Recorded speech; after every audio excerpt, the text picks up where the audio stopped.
অ্যান্টিগার north সাউন্ডের এ মাঠে বাংলাদেশের স্মৃতির পাতায় অদূর অতীতে সুখকর কিছু নেই। এ মাঠেই 2018 সালে 43 রানে অল আউট হয়ে গিয়েছিল বাংলাদেশ। 2022 সালের সফরেও ছিল বাংলাদেশের ব্যাটসম্যানদের ভরাডুবি। আর এ দুই টেস্টের দুই ইনিংসে বাংলাদেশের 40 উইকেটের সবগুলো নিয়েছিলেন ওয়েস্ট ইন্ডিজের পেসাররা। আর তা হয়তো মনে রেখেছে ওয়েস্ট ইন্ডিজ, তাই 2 বছর পরেও বাংলাদেশকে তারা স্বাগত জানাচ্ছে 5 পেসার দিয়ে। ইতোমধ্যেই প্রথম টেস্টের জন্য একাদশ ঘোষণা করেছে ওয়েস্ট ইন্ডিজ।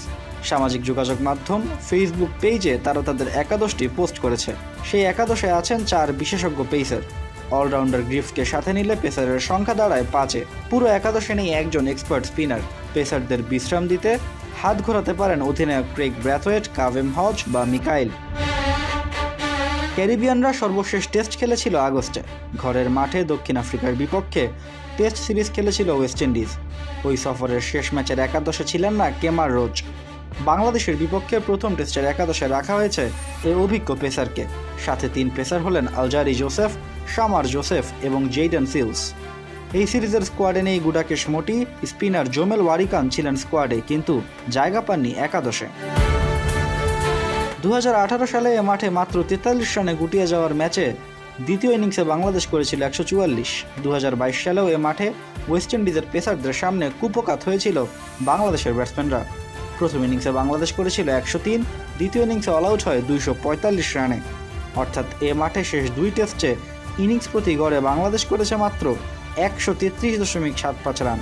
তার সাথে বাংলাদেশের সাম্প্রতিক ব্যাটিং ব্যর্থতা তো আছেই। এছাড়া 2 অভিজ্ঞ ক্রিকেটার শান্ত ও মুশফিককে ছাড়া ব্যাটিং অর্ডারে রয়েছে অভিজ্ঞতার অভাব। বিশেষ করে টপ অর্ডারই বাংলাদেশের মূল দুশ্চিন্তার কারণ।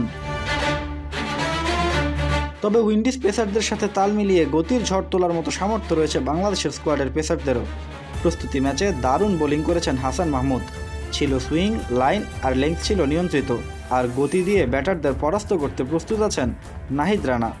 হাসান, নাহিদ, তাসকিন এ পেস ত্রয়ী হবে বাংলাদেশের মূল অস্ত্র। ভারত ও দক্ষিণ আফ্রিকার বিপক্ষে বাজেভাবে হোয়াইট ওয়াশ হওয়ার পর বাংলাদেশকে ঘুরে দাঁড়ানোর স্বপ্ন দেখাতে পারেন এই 3 জনই। এই 3 জনের সাথে থাকবেন 2 নিয়মিত স্পিনার তাইজুল আর মিরাজ। তবে শান্ত মুশফিকের অনুপস্থিতিতে এই টেস্ট সিরিজে বোলার মিরাজের পাশাপাশি ব্যাটার মিরাজকেও দেখতে চাইবে বাংলাদেশ। ওয়েস্ট ইন্ডিজ একাদশে অধিনায়ক ব্র্যাথওয়েটের সাথে আছেন Alick Athanaze, Keacy Carty, Joshua Da Silva, Justin Greaves, Kavem Hodge, Alzarri Joseph, Shamar Joseph, Mikyle Louis, Kemar Roach এবং জেইডেন সিলস। বাংলাদেশের একাদশে থাকতে পারেন মাহমুদুল হাসান জয়, সাদমান ইসলাম, জাকির হাসান, মুমিনুল হক, লিটন দাস, জাকের আলী, মেহেদী হাসান মিরাজ, তাইজুল ইসলাম, তাসকিন আহমেদ, হাসান মাহমুদ এবং নাহিদ রানা। অধিনায়কত্বের দায়িত্বটা থাকছে মিরাজের কাঁধে। Ajmal Tanzim, BD Cric time.